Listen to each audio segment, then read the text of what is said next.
প্রার্থনা রবীন্দ্রনাথ ঠাকুর। চিত্ত যেথা ভয় শূন্য, উচ্চ যেথা শির, জ্ঞান যেথা মুক্ত, যেথা গৃহের প্রাচীর।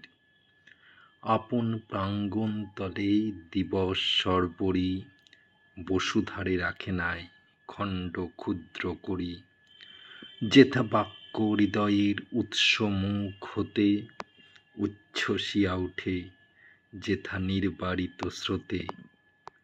দেশে দেশে দিশে দিশে কর্মধারা ধায়, অজস্র সহস্রবিধ চরিতার্থতায়। যেথা তুচ্ছ আচারের মরুবালু রাশি, বিচারের স্রোত পথ ফেলে নাহি গ্রাসী। পৌরুষেরে করেনি শতধা, নিত্য যেথা তুমি সর্বকর্ম চিন্তা আনন্দের নেতা। নিজ হস্তে নির্দয় আঘাত করি পিতঃ, ভারতের সেই স্বর্গে কর জাগরিত।